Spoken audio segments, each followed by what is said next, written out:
Oh, you're also in Tennessee, just like Genevieve. Sorry. Yes. Well, very good. Artist, where are you calling from? I'm in North Dakota. Wow, we got people all over the place. I am Oh, yeah. currently in Radford, Virginia. Okay. So. And Linda May just came in and she's in Oregon. Okay. Morning, Scott. Good morning. Morning, Wanda. I talked to your favorite Tennessean this morning. Who's that? Well, if you have to ask, then you don't know who I talked to, do you? Well, they're all my favorites there in Tennessee. I talked to Kay this morning. Oh, yes. Oh, I Kay's the one haven't that seen or invited me. heard from her for a long time. Kay's having problems with her platelets. They can't keep them high enough. She was in the hospital a long time, and for a long time she went every day, and then once a week, and now she's up to 3 times a week to go get a shot to try to keep her platelets up. So she's having a real hard time, but she's doing good. She just hadn't been out anywhere.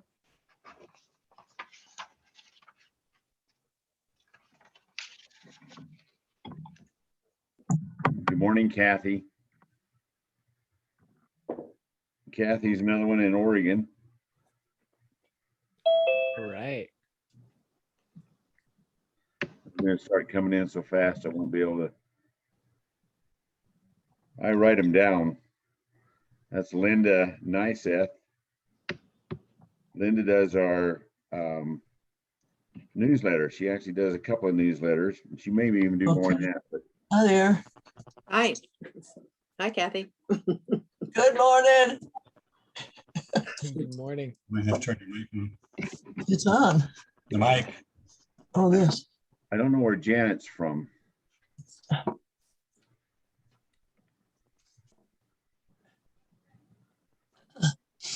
Oh, Linda. Oh, there he is.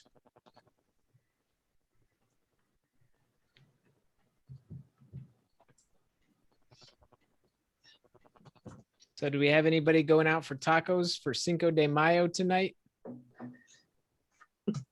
Nope. No. Maybe you could wear a sombrero at home and make your own tacos. I'll wear a cowboy hat. There you go.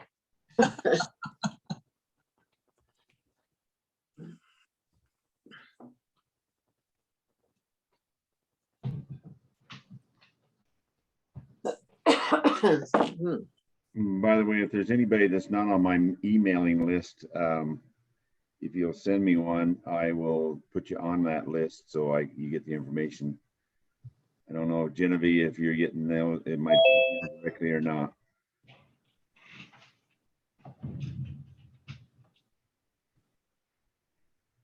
So what time is it where Nathan is? Right now it's almost 1 o'clock here. 1 o'clock? That's right. Uh-huh. I'm on the East Coast here in Radford, Virginia. Haven't been there. There's not much going on. It's a little town. Is it? Nathan, we're going to be there. We're going to a graduation. My daughter lives there. I'm gonna have to tell Bonnie where that is. Anyway, we're going to her second graduation there in Virginia. He's in the Air Force. Oh, wow. Oh, very good. What school do you know? Well, I don't remember. It's a high school graduation, and I'm not sure which one. Okay. Morning, Bonnie. They live in Hampton. Hi, artist.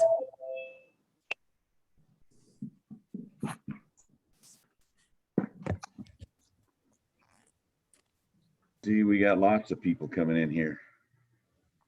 It's excellent. That's what you want. That's right. That's right. Sounds like an interesting program. Well, we'll know in a little bit. Nathan's he's gonna learn us. I'm Nathan, going to share with you. Go ahead. Yeah. I was going to say, I'm going to share everything I know. It shouldn't take too long.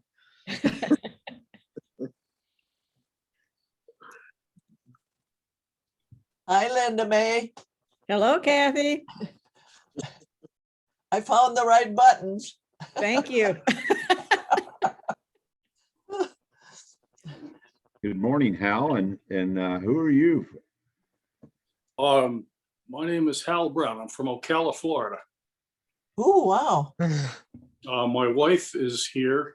She'll be joining us in a second. She's with the Delaware FCE. Okay, perfect. And but we moved to Florida 3 years ago. But we got the email and this sounded really interesting. Great. Well, welcome.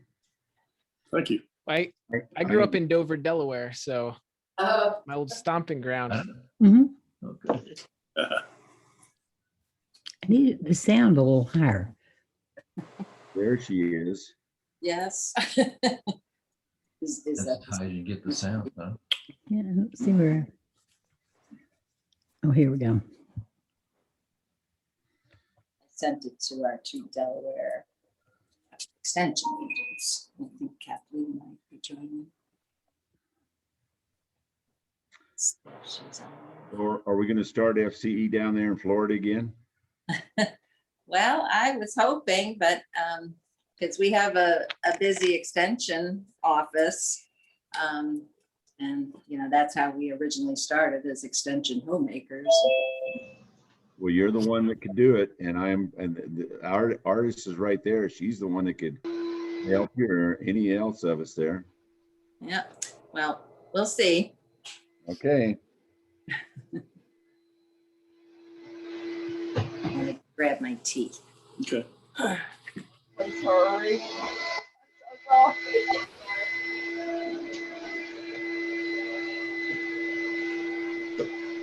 Hi, Emily. Hi, Emily. Who are they welcoming? Each other. Panel members No, these are just observers. like you? Like, yeah, so that's why I'm not saying anything.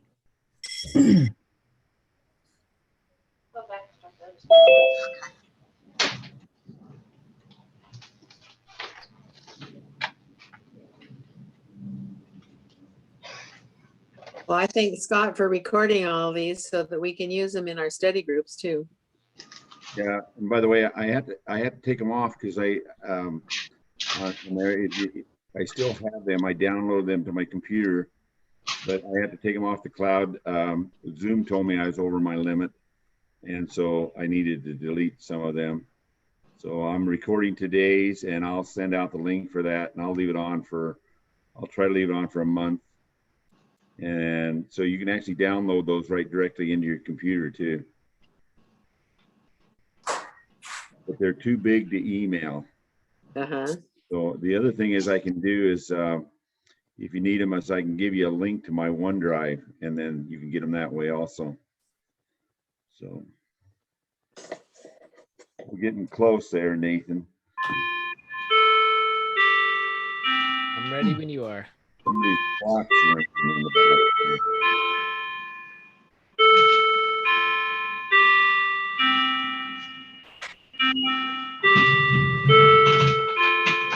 That's your clock ringing. You might want to mute it. Probably Wanda. She ran off. It's like our church chiming. No, it's right here. Is that somebody's grandfather clock? Could be. Yeah. We have to rewind ours. So how many people are on? So just a little reminder, if you are not muted, try to make sure you don't have any background noise or anything. And sometimes the easiest way is just to mute and then turn it on when you want to talk. So I'm going to give it another minute or two, Nathan, and then we'll get started here. Sure. Have you given me the ability to share my screen? I'll go do that right now. Okay. Thanks for. Oh, there's Lorene Van Hoder. Yeah. She's on her iPhone. Scott. Okay. Yeah. Okay, I gotta go find Nathan here. He's next to me. Yep. Okay. Okay, so Nathan, you're now a co-host. Excellent. I think it'll work. If not, we'll figure it out when we get to it. Do I get a special pin for that or something? A little sheriff badge? Yeah, whatever you need there.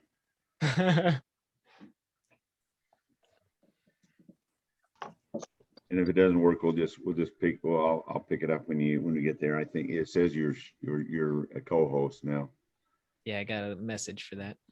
Oh, I didn't. Yeah, good. I'm glad you told me that. I'm learning a lot, a little bit here and there, especially for artists.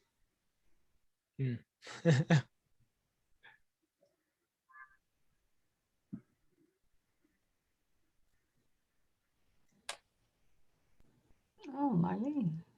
Hi. Hi, Marlene. Hi, how are you? Oops. Morning, Marlene. You're muted. Yeah. Better? Okay. There, we can hear you now, Marlene. Okay, well, hey, good to see all of you and looking forward to the presentation. Excellent. It's going to be good. I'm so glad many of you know each other. That makes it much easier as we start having discussions. Whenever you've got a group that people are comfortable with each other, it helps in the sharing of ideas. And I'm glad to hear that. Well, Nathan, I just want to welcome everybody here. I appreciate Nathan coming in and doing this. If there's any of you that do not have if I do not sending an email to you directly, if you would email me, I'll put you on my list and then you'll get it for each month that we're going to do this. I'm going to keep doing this until somebody tells me to stop or I can't get anybody else to do it, the lessons. And I think I'm pretty well lined up there for a little bit. I appreciate each of you being here. I appreciate Nathan.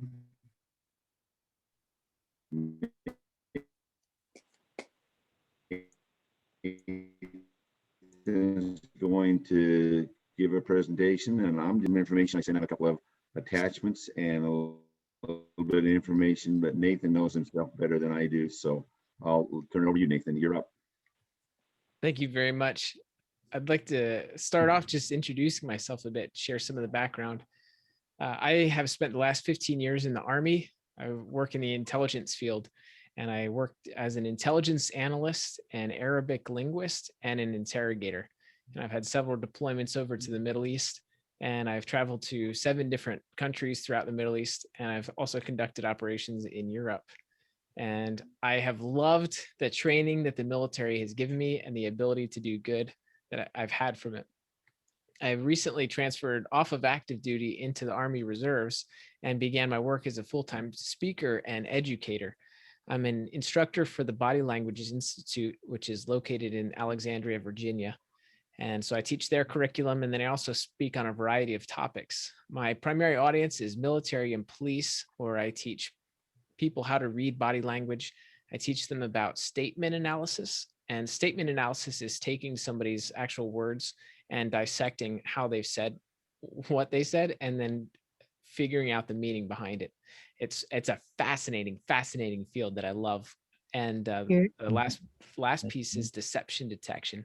And so we work with, again, police and military, helping them determine what people say and do that demonstrates deception in some realm. And I've put this presentation together today that I've given to several different groups to help just everyday people strengthen their relationships. My love and passion is to help people to communicate better. And there was a corporate study, and they found that 90% of corporations said their number one problem was communication. And it happens all the time, especially the bigger your organization is, the more difficult it is for the person at the top to get the message down to the person at the bottom. And you can have so many different areas of miscommunication throughout that. So this presentation today is going to help you to strengthen your relationships with your families, your friends, and it'll be things that you can immediately put into place to start working on today. And before we go on, let me share the 4 parts of communication. And this is where things can get lost in translation. And knowing this will help you to be much kinder to yourself and to others when there is miscommunication. So the first part is the message that you have in your mind. It's the idea, it's the feeling that you have. So that's the first part of the communication conversation. It's the idea or the message that you would like to share. And the second piece is actually the message that you're able to formulate with your words and actions. And this can be difficult for some of us, especially if you're feeling a certain kind of way and it's hard for you to verbalize that, or you feel a certain way about a person or a situation. Sometimes it can be hard to put into words exactly what you're trying to describe. I think we've all experienced this, where you want to share something with someone or you want to describe something, but you can't put it into words. It's like trying to describe the beauty of a sunrise. You know, it doesn't convey the right message. So that's one area that we can have kind of a loss in translation piece. The third aspect of communication is what the receiver, what the listener actually sees and hears. It's what their observation is. And of course, the more that they pay attention, the more of your idea they'll come to understand. It's what they see, it's what they hear. And the areas that can get lost in translation here is sometimes you'll use a certain word that maybe the other person doesn't know, or it triggers a kind of emotion in them that is not good, or that causes them to be afraid or angry. And so sometimes people will latch onto a certain word. Sometimes we've experienced that as well. You try to give somebody a compliment, or you try to help them, give them advice, and the way that you say it is not received super great because they latch on to just one word. So that's the third part. And the fourth piece is how they interpret the message that they have seen or heard. It's their own personal interpretation of the message that they saw or heard. And this is where, again, one of the last pieces of loss in translation can come in, because especially if you're working cross-cultural and cross languages, the interpretation of that can be a little bit funky and can cause you to really lose the ability to get your message across. Now, share a funny story. I was in the Middle East. I was in Jordan at one point, and it was myself and there were 3 other soldiers with me. And we were out driving around, and we decided to stop by the Dead Sea because we were in the area. And we thought, hey, this would be really great to go visit the Dead Sea. So we pull into the parking lot and nobody was there. And, you know, the Dead Sea is pretty big. It's not huge, but it's pretty big. And so we pull in, and I had been there about 2 months before, and there were lots of people there. And this time we get there and it's totally empty. So we get out. The 3 soldiers that I'm with are super excited. It was their first time to the Dead Sea. And so they start running down to the water. And just then this police car drives up, and these 3 Jordanian police officers get out. Now, I went to language school in 2012, and this happened about 5 or 6 years later. And my Arabic is only so-so. So I'm talking to the lead police officer in Arabic, and he says to me, he says, you have to leave. The Dead Sea is closed. And I looked at him and I was like, the Dead Sea is closed? You can't close a Dead Sea. Like it's open. It's available for everyone. He says, no, it's closed. And then what I thought he said was that there were Israeli scuba divers coming across from Israel into Jordan. And I said, I'm sorry, my Arabic's not so good. And so in English, he started to mime to me, and he pointed over to Israel, and he made some swimming motions, and he said, to Jordan. And I thought, oh my goodness, well, by golly, he did say that there were Israeli scuba divers coming into Jordan. So this is just one example. Sometimes we have to use our words, our actions, we have to pantomime, and some things can get lost in, translation. But what I learned was that, yes, the Dead Sea was closed, and for some reason there were Israeli scuba divers that, were coming over into Jordan, and the police had it closed. So let's get into this. I am going to share my screen with you. And as we talk about these things, I love any comments, questions. So please share, speak up as much as you like. Now, Scott and I talked about this little can with this string on it. Many of us, you probably remember making those as children, I'm sure. All right. So let's begin. I'd like to introduce you to Vilfredo Pareto. Now, this was an Italian economist and sociologist back in the day. His name may sound like a dish you've ordered from Olive Garden in the past, but that was his actual name. And he discovered something that we use today and is quite remarkable. It's a principle that we teach frequently as far as time management. And I'm going to show you how you can use this in communication to strengthen your relationships. So Vilfredo was out in his garden and he was picking peas. And as he was pulling out these pods, he started to discover something very, very interesting. He realized that 20% of the pea pods held 80% of the peas. And he thought that was kind of fascinating. And as he kept going, he realized that more and more, that about 1/5 of the pods actually yielded the most peas out of it all. And so what he determined is that for many outcomes, roughly 80% of your consequences are going to come from 20% of your work. And you may see this in your own personal life. If you were to come up with a task list, let's say it's for a job that you have, sometimes the 20% of the work that you do is going to give you the greatest result. And what we teach people is to focus on those things. So how do we use this in communication? Well, here's how the rule is applied. Basically, you identify the key inputs, the different things that you have to do. You emphasize the key percentage. So whatever's giving you the highest yield, whatever gives you the best results, you want to focus on that and eliminate everything else. So when you use this in communication, you ask yourself, what time spent with another person is going to give me the greatest result? So if you have weekly planning meetings, this is what my wife and I do, and that gets us on the same page. And that time that we have, because time is a finite resource, identify what you can do to give you the greatest results. Maybe it's having dinner together as a family, or working on projects, playing games, or watching a movie. And here's how that works.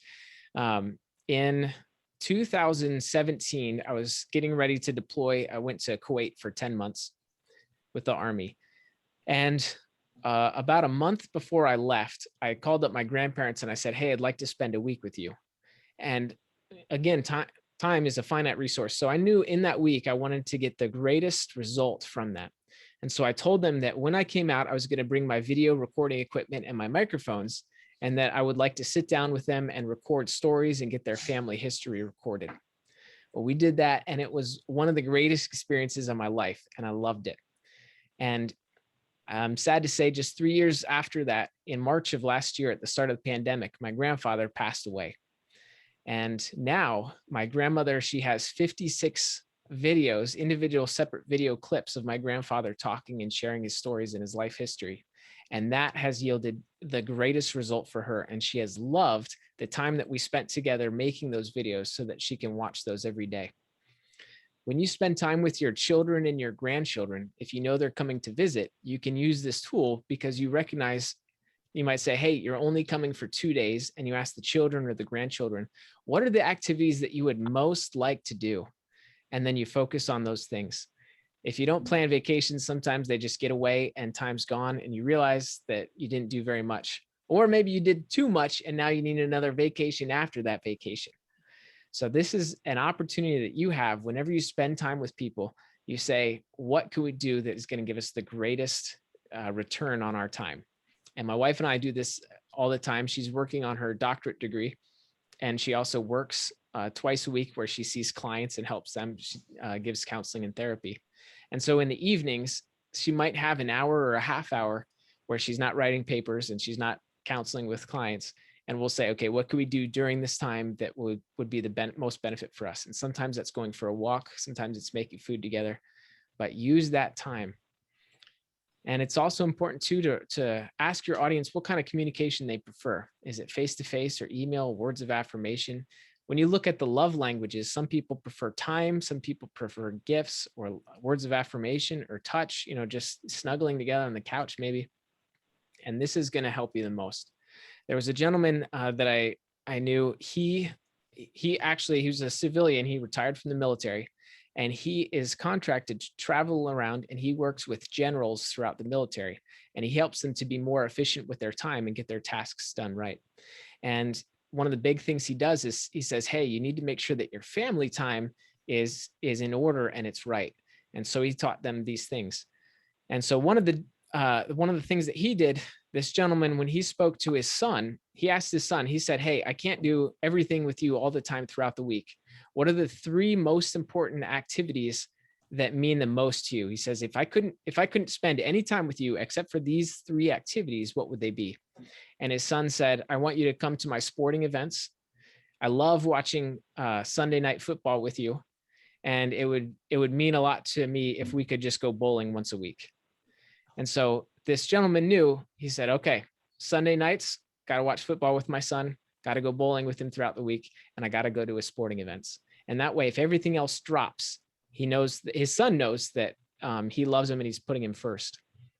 I think sometimes we've been in those situations where there's a million different opportunities with someone, and we get like 80% of it done, but then we don't show up to one event, and that's all the person remembers. And they're so let down because that was the most important thing to them. But if it hasn't been communicated, you're going to miss out on that. So you can ask your children, your grandchildren, your friends, your family, coworkers, whomever, and say, what can we do together that is going to be the most meaningful thing for you? Do I have any comments on that or any questions, any thoughts?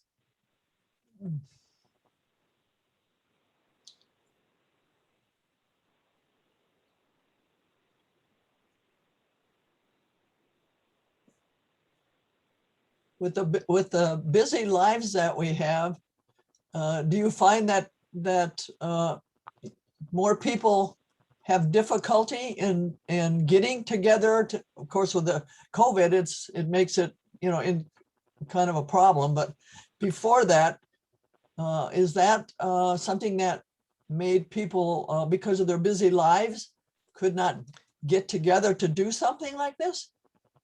Absolutely. And as time's has gone on, there are more and more distractors that we have in our life, especially with technology. I mean, you've got 5-year-old kids now that grow up with cell phones, and they get on YouTube and they're watching stuff, and they're on Twitter and Facebook and all that stuff. When fast food restaurants became a thing so that we could all go through the drive-through and eat in a van together like a family should, right? Congress actually had a study done, and they thought that within 10 years, technology would progress so far that technology would do everything for us, and that families would be bored out of their mind, right? And so that was this message to Congress. Instead, it was the exact opposite. As technology progressed, we became more and more and more busy, and we're doing more things. And so we don't spend time together. And you'll go to a restaurant and you'll see a group of people sitting together at a table, but none of them are talking. They're all on their phones, That's right. And so it kills me, because we're here in this college town, and sometimes my wife and I'll go out on a date, and we will see, 8 people at this long table, and 6 of them are on their phones. And, that's just the situation that we're in. And so part of it is being present, and part of it is knowing and planning for your time to use it effectively, and to help make sure that those relationships that you have are stronger as a result. So thank you for that question, Kathy. Any other questions, comments? I'm wondering, has anybody done anything like this, planned time with someone that they can really remember that stands out to them? Maybe. So for me, like I shared, part of my most valuable time was spending time with my grandparents and recording with them. Some of the things that I love to do with my mom when I go visit her is we play games together. So we always build in game time when I go to play with my mom, play different cards or board games. So what are some things that you do with your children, grandchildren, or your friends that are meaningful for you? Any thoughts? when I was with my mother in Minnesota, I would always take her to places where we could visit with relatives. And then Scrabble was our game, but we always had full time together when I would go there for a week. I live in Kansas, and so that was really special. And to this day, I still treasure that. Wonderful. Thank you. Nathan, my children, their biggest memories of their life, I think, is we used to go camping, and we'd go camping for 2 or 3 times, 2 or 3 weeks at a time, sometimes even longer than that, and at a little lake. And you know, the kids were there, and they just remember those forever and ever and ever, and that's some of their fondest memories, and they still talk about that. So and there was no technology then, and the biggest technology was a rubber raft. So Or maybe an Etch-a-Sketch. Right. Very good. You know, one of the things that my siblings, there's 12 kids in my family. And my mom stopped at 12 because she said 13 was just too many. But one of my favorite things that we used to do, my mom would take us on what she called mystery rides. And so we would all get in the van, and she'd say, we're going on a mystery ride. And we might go to a park, we might go to a restaurant, we might go to a movie. But I don't know, the anticipation of something fun was extremely meaningful that has lasted for us. And so I do that with, you know, my nieces and nephews, and we have a good time. All right. My family. One of the things when my children were young is that they would go with their grandparents and go to a grandchild elder hostile. And this was in Tennessee, in the Appalachian Mountains. And they would spend a whole week at a camp, and they still talk about it. Wonderful. My family has always played a game. Started with my mother and her sister. It's a card game, and my daughter has played with us with that. And now we play with my grandchildren. And my daughter has to play that game anytime we can get together. It's called Oh Shit. Well, thank you all for sharing. I appreciate that. And it's so wonderful to hear these different memories that you have, and these stories and these traditions you have, and seeing how important they are. Just by, you know, hearing it in your voice is something that's important to carry on. So ask your friends and your family, you know, when you've got time together, what would be the most meaningful activity that you could do for that time? So in review, the first principle that we just discussed is the Pareto Principle, which is the 80-20 rule. 80% of your results will come from 20% of your efforts. All right. This next tool is going to help you to get the conversation flowing. So when you're with someone, especially if they're not much of a talker, usually like little kids, if you can, to help ask the right questions, you'll be able to get some great conversation out of them. And this image is kind of like what we talked about before. Lots of people at a table and nobody actually talking to each other. So many of you, I'm sure many of you remember the song Cats in the Cradle. Love that song. And it's about, this man sings about growing up. He's got this boy, he's excited. And every time the boy comes to ask him to play, the dad tells him that he's busy with work and he doesn't have time. And he always says, maybe later. Well, in the final verse, the son has grown up and he's moved away. And the dad is talking to the son on the phone, and he says, hey, I'd love to see you. Why don't you come visit? And the son tells him that he's busy and he's got a new job and he's got kids, but he says, it was sure nice talking to you. And the man realizes that his son had grown up to be just like him, whereas he had put off, you know, playing with his kid when he was young. Now his son is grown up and he's put off spending time with his father. So how could we avoid this in our life? And this tool is the powwow. So a powwow, this is derived from a Native American word. I don't know if it's Narragansett but it was a powwow, meaning spiritual leader. And the Native Americans, what they would do is they would get together from different tribes and they would share their cultures. They would sing, they would dance, they would meet each other. Sometimes they'd have friendly competitions. And it was a way to bring people from, different tribes together in a positive way. So how do you use this with those you love? And this is something that my family uses now, and we love it. The powwow, when you can use it every day if you want, at the dinner table, whatever. A pow is something that was really hard during the day or during the week. And the wow is something that was awesome. And so when I spend time with my family, we have a group call every other week on Zoom. And each one of us will take turns and we'll go over our powwow and we'll talk about what was hard over the last 2 weeks, but then we'll talk about some of the amazing things that happened in the last 2 weeks. And this really helps get the conversation flowing. And I'll show you how here. You see, when you ask specific questions, your brain starts to search through its files and it's trying to give you the best response. So if I were to ask you, what was the best part of your day? Your brain automatically thinks, oh, my day had a best part. It must be. And then it starts going through the files and it gives you the best part of that day.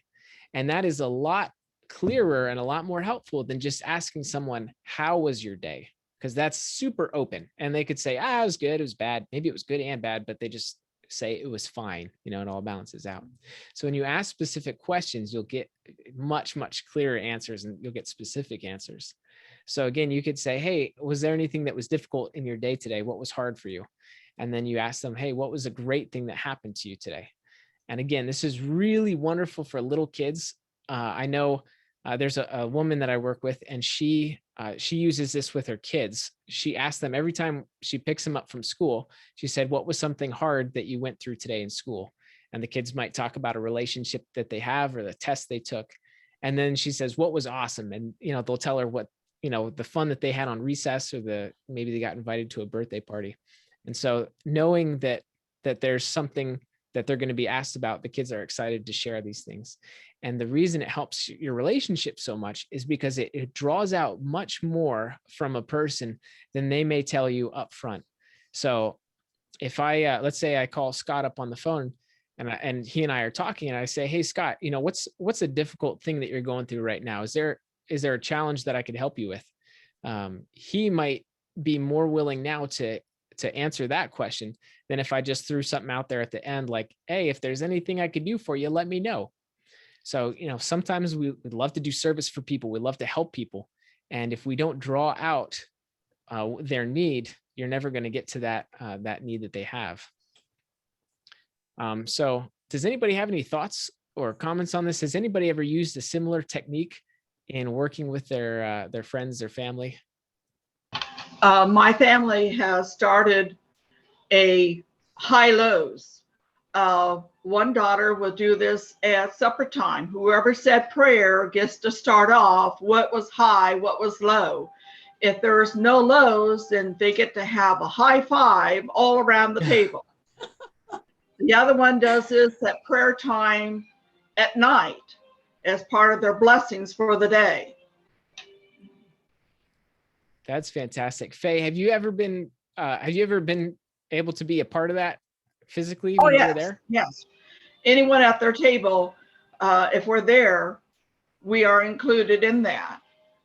And it gets to be a family joke that when it comes to my husband, all he says is everything's fine. Oh, goodness. Well, thank you so much for sharing. Do we have any other thoughts or any comments on what Faye has said? I think it's wonderful. Well, my daughter, my oldest daughter, she always has that when we sit down, and Faye, it's almost exactly the same. Everybody has to go around and say what the good things happened that day, and they actually start just like you did. What was some of the tough things? They use the word tough rather than bad. What's a tough thing that happened, and what's a good thing? And I think it's a great way to do it. And you're also communicating with other people around the dinner table with you. Mm-hmm. We use this at our church council. We have 5 steps that we use, and we start out, after we open the council meeting, we do the highs and lows that we've had for the past month, because we just have our council meeting once a month. So, and it works very well, because then we can visit about them and, you know, whatever we have to do. So.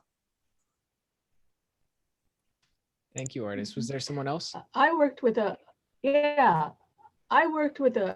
client that where we used the thing, what were the roses this week and what were the thorns?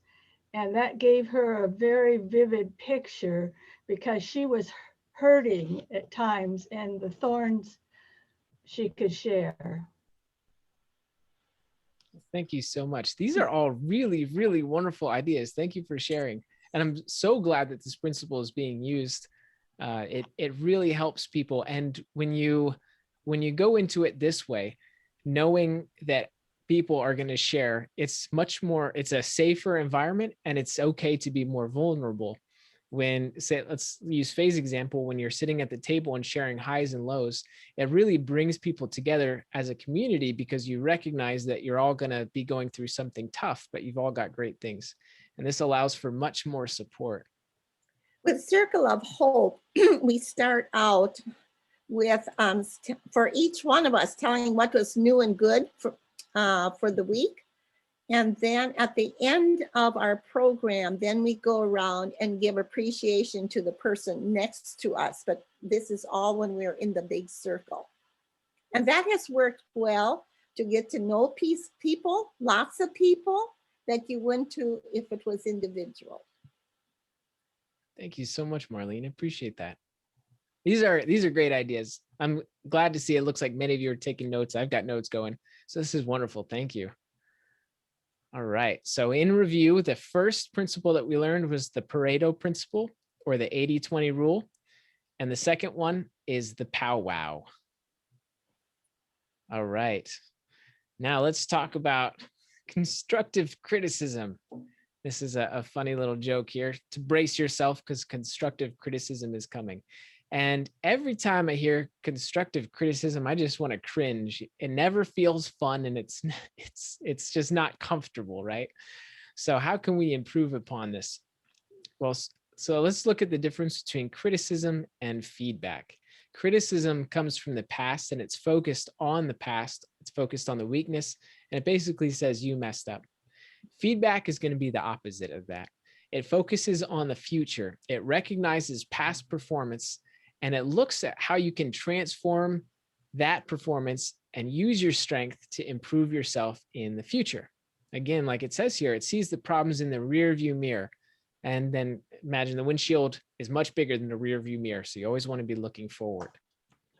Criticism is that blast from the past, and feedback is focused on the future. So how can we use this better? We're going to talk about the butt bombs that we should all avoid here. So a butt bomb comes when you start off with a compliment, and then you drop a but after that. You say you gave a great speech, but, and they might say something like, you gave a great speech, but it got a little boring in the middle. Or they might say something like, your outfit looks nice, but your hair is a mess. I like spending time with you, but I'm really busy and I need to go.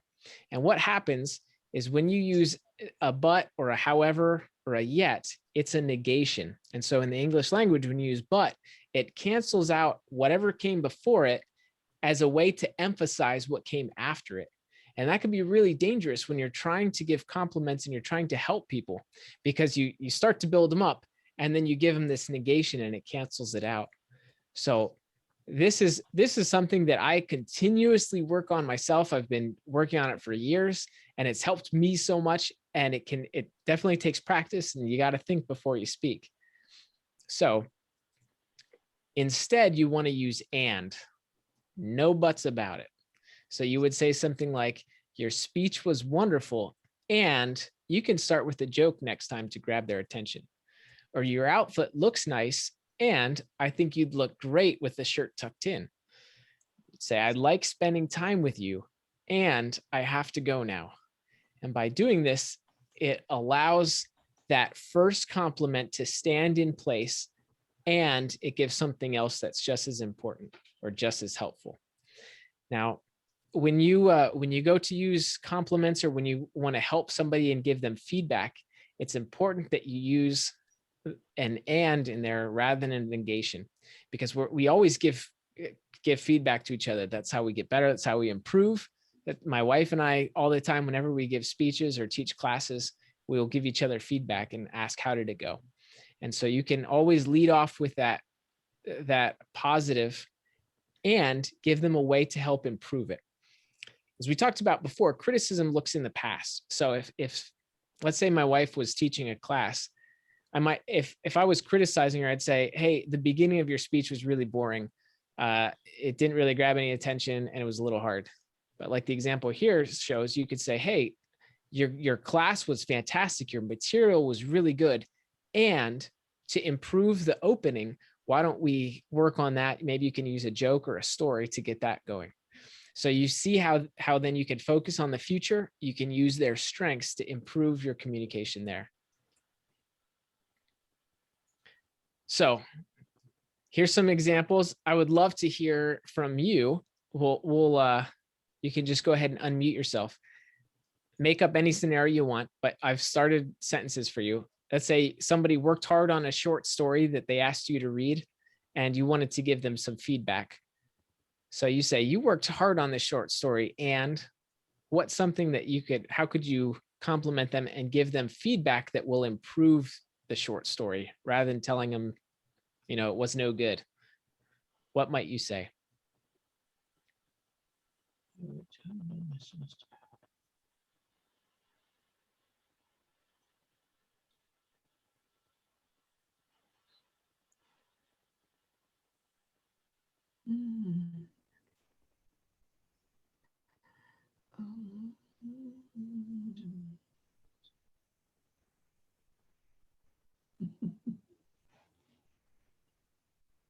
Everybody must You be did a thinking. wonderful job on this art project, and I would like to see others with the color purple. Excellent. Thank you. What else we got? Bonnie, the potato salad was wonderful, and I really enjoy it when you cook them with red or yellow potatoes. I like that. As a matter of fact, that is extremely valuable. My wife and I, when we cook for each other, that's usually how it goes. We'll say, this was really good, and next time let's add whatever, or next time let's do whatever. It's much better than focusing on, the past negatives. Any other thoughts?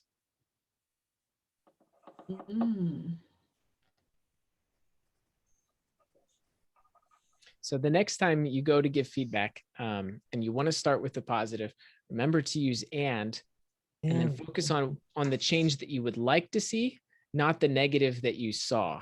So focus on the future. So we'll review the communication tools now. The first one is the Pareto Principle, the 80-20 rule.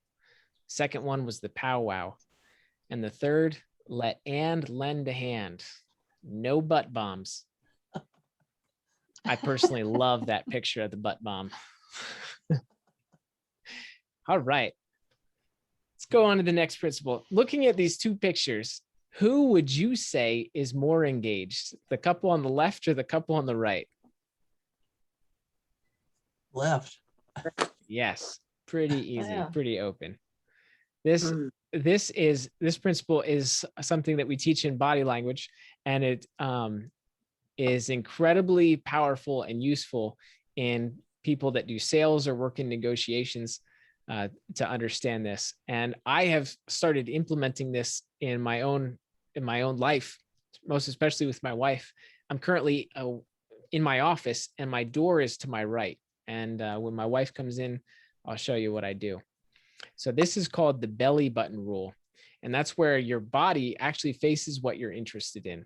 And this happens typically subconsciously. And facing each other helps both parties to feel more engaged when you're looking at each other. And the rule actually is also known as naval intelligence. Naval intelligence, the belly button rule. Thank you for the laughs out loud. I appreciate that. So with this rule, how do we use it, right? That's the question. First, you always want to face your friend. You want to turn towards those that you're speaking with. And when you're speaking with someone, notice the difference. You can practice on your own. If you're having a conversation with someone and you turn sideways, notice how you feel towards that person and the kind of distractor that gets thrown up as a result of that. It's absolutely fascinating. I was teaching a seminar on body language, and I had a mother and daughter come up, and I had them stand next to each other, shoulder to shoulder, and they could only turn their heads to look at each other and talk. And so I asked the daughter, I said, think of something that you love and you're passionate about. And she said, okay. And so I said, I want you to talk to your mom for 30 seconds about what you're passionate about. So they're both standing shoulder to shoulder. Again, their belly buttons are faced away from each other. And they were having a conversation, looking sideways like that. And it was fascinating to watch. The audience picked up they both looked a little awkward and kind of closed off. The mom, she had her lips closed and actually pursed, kind of close together. And she was trying to smile, but it was just very awkward. Then I had them turn and face each other. And I had the daughter speak for 30 seconds on a subject she was passionate about again. And both of them were nodding. The mom and daughter were using their hands and they were, smiling and happy, and they were so much more engaged. And afterwards, I asked them to share with the audience how they felt during that time. And the mom said, man, that first time listening felt so awkward. I couldn't get into what she was saying. I tried to understand and empathize and feel what she was feeling, but I just couldn't. And that's because what happens is when we are turned away from someone, we have these incongruencies.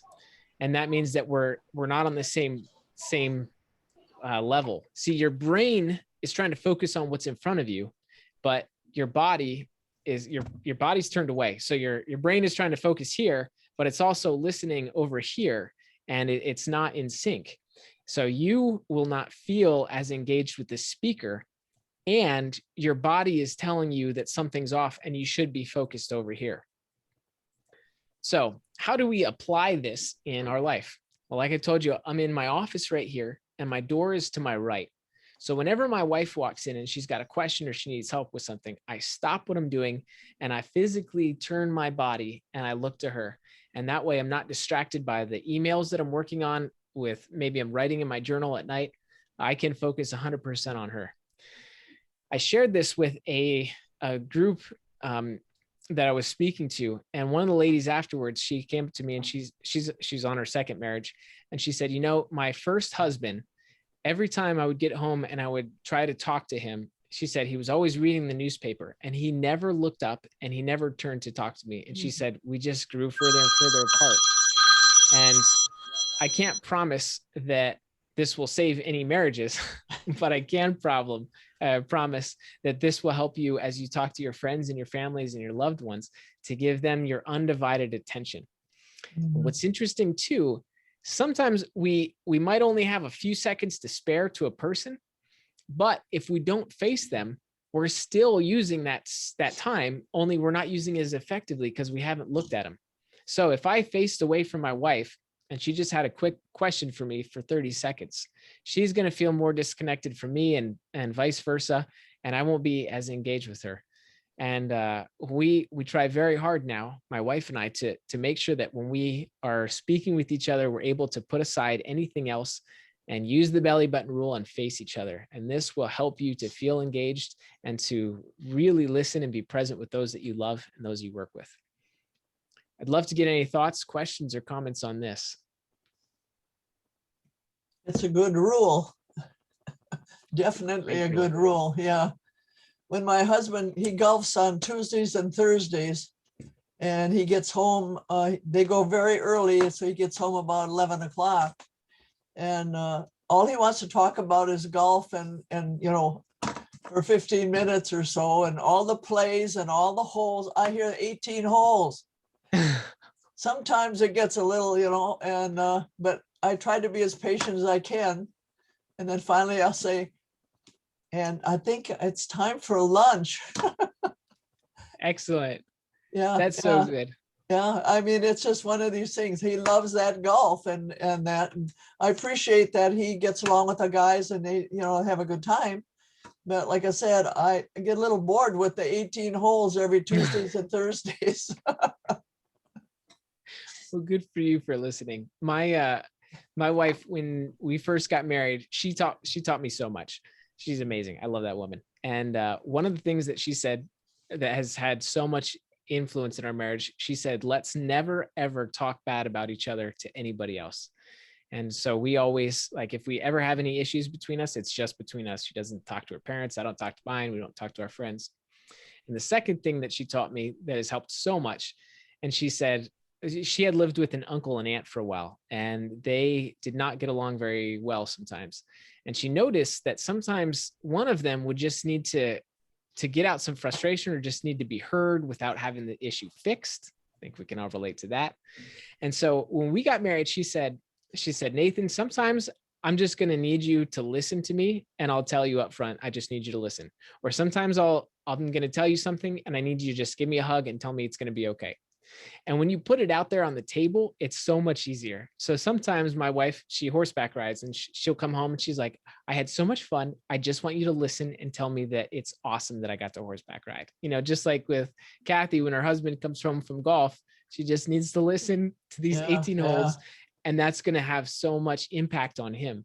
And so sometimes we can be more clear with our communication, just like you're doing is fantastic. Just listen, let him get it out, strengthens your relationship. Now you're all good and you can move on to lunch. Does anybody else have any thoughts or ideas that they want to share? Yeah. Have you raised teenagers? No, I haven't. You're just wait. They get to that awkward age where they really don't want to look at you, but if you drive a car and they're in the passenger seat and you're just listening to them, they will spill out all sorts of things they need to get off your chest, and you'll learn a lot. But if you're at home and you take them by the shoulders and you ask them what's going on, they will clam up. Wow. Thank you so much for sharing that. I'm making a note of that because that is fantastic advice. And that's, as a matter of fact, that's a technique that we teach people when, if you're a corporate leader and you're interviewing for like big, important positions, different executives, we recommend that you actually take them out and run some errands, go on a drive, pick up coffee, go visit a work site or something like that. Because you can get to know people in a much more comfortable environment, just like was shared. There's something about driving and just being out and about. That slight distraction will help people to open up more. So thank you so much for sharing that. That was really valuable. Appreciate that. All right, so let's review now. The first one was the Pareto Principle, then powwow. And we talked about lend a hand, no butt bombs. And this last principle was the belly button rule, also known as naval intelligence. All right, and the last communication tool that has been so impactful for me is how to give the best compliment ever. And it's going to apply to more than just compliments. And I'll share some of those things that we've used this for. So when you go to give somebody a compliment, when you go to talk to them, ask yourself, who is this compliment for? And it's going to be for the person listening. Who do you think about most during your day? Well, each of us thinks about ourselves the most during the day, what we're going to wear, what we're going to eat, what we're going to do. We make over 35,000 decisions every single day. And so we are on our mind, and each of us, our brain is working to ensure our personal survival, and it's always looking to help us accomplish our goals. And we love to hear about ourselves. And so it's really meaningful when somebody gives us a compliment about us. So you want to make a compliment about the person and not about you. So what does that look like? For instance, if you go to somebody's house and you look at it, you're like, wow, this is really pretty. This is really nice. The way that you might compliment that, instead of saying, I love your home, these decorations are beautiful, you would instead say, you have a beautiful home. You have decorated it so well. You see, in the first example, when you say, I love your home, I becomes the subject. And in the second sentence, these decorations are beautiful. The decorations become the subject. And so all you're telling the other person is how you feel and something about their decorations. And the second way, the way that I recommend you say it, is you're telling something about themselves and you're complimenting them as a person and them as their decisions that they've made. You have a beautiful home. You have decorated it so well. So anytime you can, and this applies to all compliments you could think of, you started off with you. And that's the tool number 5. Start with you. In this cute little picture here, you rock and you rule. So you want to begin with you and make it a specific compliment. It can feel pretty insincere if somebody always just tells you, they're like, hey, you're awesome. And they never back it up with anything, right? And I have met people that are constantly, their personality is the cheerleader type. And they want to tell everyone, way to go, you're great, you're fantastic. But if they never give you a specific way that you're great or awesome or fantastic, it can start to feel really insincere. And so instead, you want to tell them, hey, you did a wonderful job on XYZ. You put in so much hard work on this, and that helps. And you want to be genuine and let them relish the moment. So for instance, if you compliment somebody's outfit and they start to tell you about where they got it, and they mention a certain store that you'd love to go to too, rather than jumping in and cutting them off, you just let them talk about that store and share all about it. And it makes the other person feel so good. And as a matter of fact, on that, one of the techniques that we learned in our interrogation course, we actually had to, one of the exercises we did, we got together before we did this exercise in groups of 4, and they gave each of us a certain thing that we had to find out about a waiter or waitress at a restaurant. So they said, we want you guys to go to dinner and you all have to figure out these different things about your waiter or waitress. The thing that I had to find out was who our waitress's mascot was for high school. So it's, it's a pretty vague thing, right? And so the way that we got our waitress talking, we just started talking with her, asking her all sorts of questions about herself, again, because people love to talk about themselves. And we asked her, we said, where are you from? And she told us the city. And we're like, oh, we're not familiar with that. What high school was that? She told us the high school. And we said, oh, that's cool. What was your mascot? What were your team names? And she said, oh, we were, whatever. We were the Bobcats or something like that. And so we were able to get her high school mascot as a result of this. We started with her. We asked her questions, gave her compliments, told her, that we were so happy to be working with somebody so wonderful, and it helped her to open up. So let's talk about giving. Here are some questions for you. So again, go ahead and unmute yourself. How would you give a compliment in these situations? Maybe somebody gave, they got a new haircut, gave a presentation, or maybe they worked really hard on a project.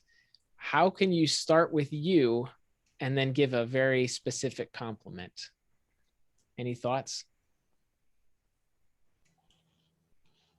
My daughter is known for having her hair done off and on in different colors and highlights and whatever, and she's on Facebook. So anyway, she gets a lot of replies from a lot of different friends. And when I see that, like she just had her hair highlighted and she's got long hair. So anyway, I said to her, that I really did like her color. It did, made her look younger. And boy, the replies that came in on that, but it's like she's got a history, so everybody's looking forward to when my daughter goes and gets her hair done. Sure, excellent. And that's a great way to say it. If somebody gets their hair cut, to start with you, you might say, your highlights look beautiful. You look so much younger.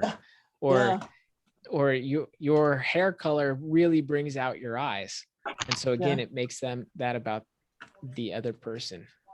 Personally, I'm worried that if she keeps this up, she might eventually be, instead of having thick hair, she'll end up having thin hair. Yep. But she does a good job. She works hard, and I look at it as it's a reward for her. So unless there's anybody else that wants to jump in, or while you're thinking, I want to share how this is used in professional environments. So one thing that we do when we do consulting is help people with their emails. And there was a woman that I worked with. She was sending an email asking for a letter of recommendation from 2 different supervisors that she had. And when she had typed up her email, she said, "Can you look at this?" I said, "Yeah, definitely." Went over, I sat down, and it started with something like, "I am applying to these different places. I would really appreciate it if you would send a letter of recommendation. I need it done by this date, blah, blah, blah." And so I pointed out, I said, "Hey, just so you know, you're asking for a favor, and every sentence you started here was with I." So, it kind of gives the impression of somebody showing up with their hand out, asking for a favor, and that could be a tough thing. So we instead changed all of those to you statements, and we started off with a compliment to her supervisors. And so it looked something like this. It said, "You have been my supervisor for the past 8 months, and it has meant so much to me working with you. You have always helped mentor me and teach me, and your opinion means so much value to me. Thank you so much for your effort that you've put into me. As I go forward, I'm working on an application. You mean so much to me that it would mean a lot if you would write this letter of recommendation. You've been fantastic in, my development, and I feel that you are the person who could really, give me the best letter of recommendation out there." And that changes the whole tone of what you're writing about. So the next time you go to write somebody an email, especially if it's a compliment, try to make it about them. If you're going to ask them for something, try to give them that compliment up front. Let them know why you're coming to them. Hey, you are really good at this task. Let's say you run an organization or a meeting, and you want to ask somebody to teach a certain class in that organization or in that meeting. You might go to them, and rather than saying, "Hey, I need to fill a time slot, I need a speaker, would you do it?" Instead, you say, "Hey," let's say I'm talking to Scott. I'd say, "Hey, Scott, I know you're really good at fishing. You know a whole lot about it, and you've got a lot of experience in it. Would you be willing to come talk to my group about fishing? They would be able to learn so much from your experience and your knowledge." And that is a very, very different place that you're coming from. Again, rather than having your hand out, you're starting off with this compliment. You're telling them why they are valuable to you, what value they can share with the world. And then you're inviting them to provide a service to you. And so it's a whole different ballgame when you transform your conversations that way. Does anybody have any thoughts on that? I do have one thought, is that sometimes when a compliment is given, like, "Oh, your dress looks very nice," and the person that is wearing the dress, "Oh, this old thing," I think it's a give and take, that when we are giving a compliment, it's like an act of love or a gift. The recipient also needs to recognize that is as a gift, that she's receiving a gift. Therefore, don't diminish it. Mm-hmm. Thank you so much for that comment, Faye. I appreciate that. And that is something that comes up frequently when I teach this subject. There was one woman who spoke up in the course, and she said, I don't mind giving compliments, but I always feel awkward when somebody doesn't receive it well. And she says, "So how can you graciously receive a compliment?" And the easiest thing you can do is thank somebody for it. And if you want to keep the conversation going, you could share a fun fact about it. Let's say Kathy's talking about her daughter's hair that's styled. She would say, "Hey, your hair looks so beautiful. Those highlights look really wonderful. You've done a great job." And her daughter might say, "Thanks. I got it, at whatever place. And it was like this," and so on and so forth. And so graciously receive compliments. Thank you, Faye, for that. I also want to share that it's important. The difference when somebody starts off with an I statement about a compliment, let's say you drive up, you're in your red Mustang, right? You get to a meeting, and you get out of your beautiful red Mustang and somebody comes up to you and they say, I love your red Mustang. I had a red Mustang. It was a 1976 Mustang. It was, and then they talk to you for the next 20 minutes about their Mustang. What they did not do is they did not give you a compliment. They gave themselves a segue to talk about something that they wanted, right? And so it's very important that you start with you and you give that person the kind of compliments that will benefit them. Again, the purpose of a compliment is to make it about them. So let's review these tools. The first one is the Pareto Principle, the 80-20 rule. And that's where you're finding out what kind of time, what activities can you do with your loved ones that will give you the greatest result. The second one is the powwow, and that's starting off with something that was difficult and then sharing some things that were awesome during the day, the week, the month, whenever you last saw them. The third one is let and lend a hand, and that's when you give feedback to start with something positive and share and follow it up with and no butt bombs. Next one is the belly button rule. That's where we want to turn and face those that we're speaking with so that we can feel engaged with them and strengthen that relationship that we have there. And last of all, start with you. When you are writing a letter or an email, when you're giving compliments, start with you. Now, it's okay sometimes to tell people, your haircut is beautiful and I love it. That's okay too, to say I love it. But if you can, tell them, why it's important and link it to them specifically. I wish you all loads of happiness and success. Are there any last thoughts or questions or comments? I've loved speaking to you all. I appreciate the engagement and interaction. This has been really wonderful. Well, thank you for a nice program. This was very, very educational. Very nice. Thank you very much. Yes, thank you. I do Scott, I'll turn know that I'm getting ready to do employee reviews, and the powwow principle is I'm going to change my whole approach to them, and when we talk, we'll do more powwow than the questions I had written. So thanks. Well, thank you. I appreciate the feedback.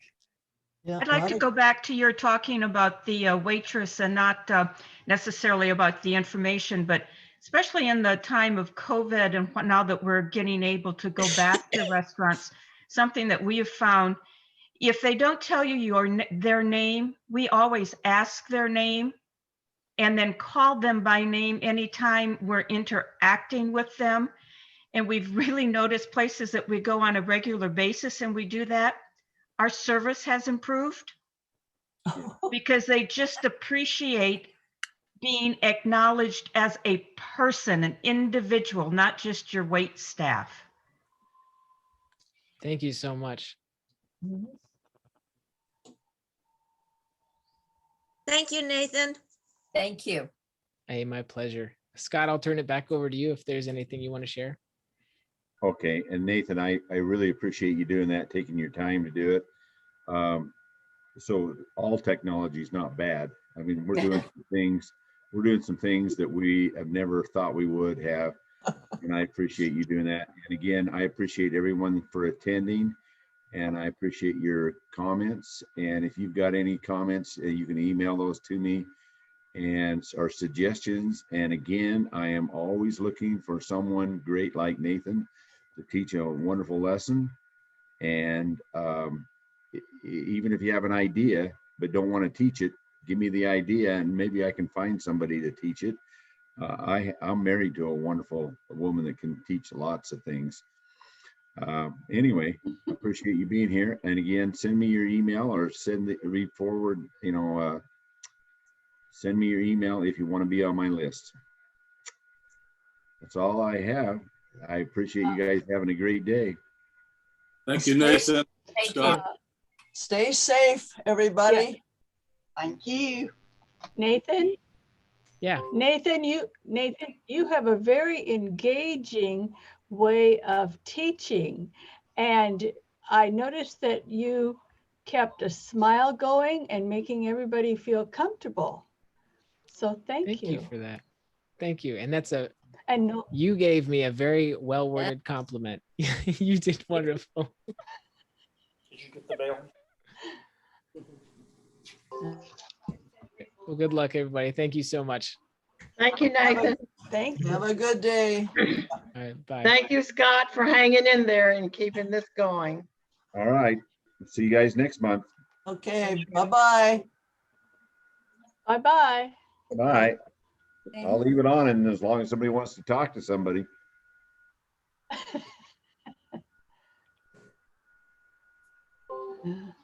Hi, Wanda. Hi, Miss Ann. How are you today? Oh, fat and sassy. Oh, and How are still you? pretty. And still pretty. Oh, well, thank you for the sweet compliment. Everybody have a blessed day. I'm out of here. Okay, yeah, I've got to go to Young and Restless. Thanks, Scott. Good. Thank you. Bye-bye. All right.